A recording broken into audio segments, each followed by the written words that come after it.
bí iná bá jó lórí òkun kì í ṣọ̀rọ̀ ẹyẹ oko mọ́ o. Lọ́wọ́lọ́wọ́ báyìí ayé kò fẹ́ rọrùn mọ́ rárá nítorí ìjà gidi ti fẹ́ bẹ́ sílẹ̀ láàrin orílẹ̀-èdè Amẹ́ríkà lábẹ́ àkóso Donald Trump, Israel àti Iran. Ọ̀rọ̀ yìí wá dá lórí ojú ọ̀nà omi kan tí wọ́n ń pè ní Strait of Hormuz.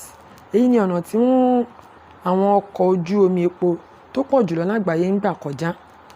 Orílẹ̀-èdè Iran ti dínà yìí pa, wọ́n ní kò sí ọkọ̀ kankan tí yóò kọjá mọ́. Ààrẹ Donald Trump ti kọ lẹ́tà kan tó gbóná sí ìjọba Iran. Ó tún fún wọn ní àkókò pé títí di aago 4 ìrọ̀lẹ́ òní bí wọ́n bá kọ̀ láti ṣí ọ̀nà yìí sílẹ̀ fún àwọn ọkọ̀ epo, wọ́n máa pàṣẹ kí àwọn jagunjagun Amẹ́ríkà dọ̀bálẹ̀ wọn lórí. Trump sọ pé ayé ń rí nǹkan bí Iran ṣe kọ̀ láti gbọ́ràn. Iran kò yẹsẹ̀ rárá o. Àwọn náà kò bẹ̀rù, wọ́n ní àwọn kò bẹ̀rù àwọn ò bẹ̀rù ẹnikẹ́ni pé kí Amẹ́ríkà lọ jókòó kó máa ń kó ẹrù sáwọn lọ́kàn. Wọ́n tún fi Trump ṣe yẹ̀yẹ́ nípa pípè ní aláròyé àti oníjàgbá. Èébú ńlá rèé o. Wọ́n ní bí Amẹ́ríkà bá bẹ̀rẹ̀ ogun, àwọn náà ti múra tán láti jagun títí dópin. Ṣẹ̀dẹ̀ mọ̀ wípé ìbẹ̀rẹ̀ ogun là ń rí ẹnìkan kì í mọ̀ òpin ẹ̀. Kí ni Israel ń ṣe? Gẹ́gẹ́ bí ọ̀rẹ́ tímọ́tímọ́ Amẹ́ríkà, orílẹ̀-èdè Israel ti kó àwọn ọkọ̀ òfurufú ogun wọn àti àwọn ohun ìjà tó lágbára. Wọ́n dúró de àṣẹ láti Washington báyìí láti lọ kọlu àwọn iléeṣẹ́ mọ̀nàmọ́ná àti àwọn iléeṣẹ́ epo tó wà ní Iran. Bí wọ́n bá ṣe èyí, gbogbo orílẹ̀-èdè Iran ló máa wà nínú òkùnkùn birimùbiri. Bí èyí ṣe kàn wá ní Nàìjíríà, kí ló ṣe kàn wá báyìí o? Báwo ló ṣe kàn wá? Nítorí pé Iran ti dínà epo náà. Owó epo ti fò sókè lágbàáyé.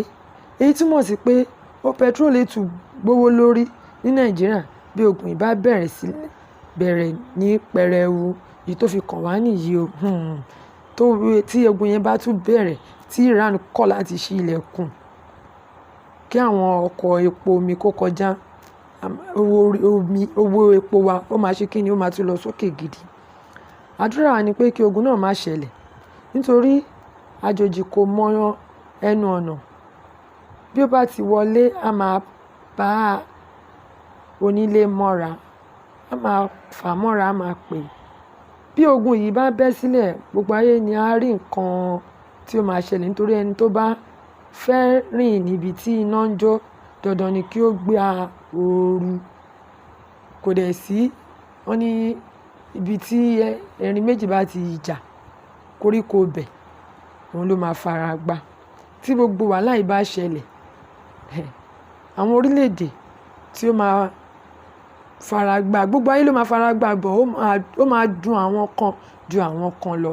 Àwa ń bẹ Ọlọ́run kí ogun yìí má ṣẹlẹ̀, kí Iran náà gbọ́ràn. Kí Ọlọ́run bá wa dáwọ́ ogun dúró. Juliet Fọláṣadé láti ìpínlẹ̀ Èkó fún ìkànnì Jígí Alára.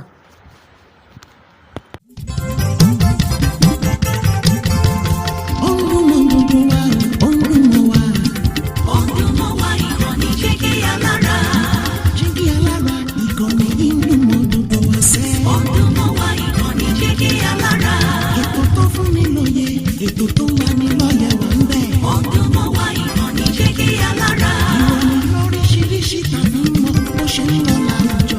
Ọdún mọ́ wá ìkànnì Jígí Alára. Ìkànnì Jígí Alára.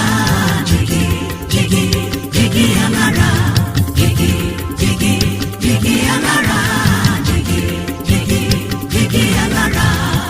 Ìkànnì Jígí Alára 24, bàbá gbogbo.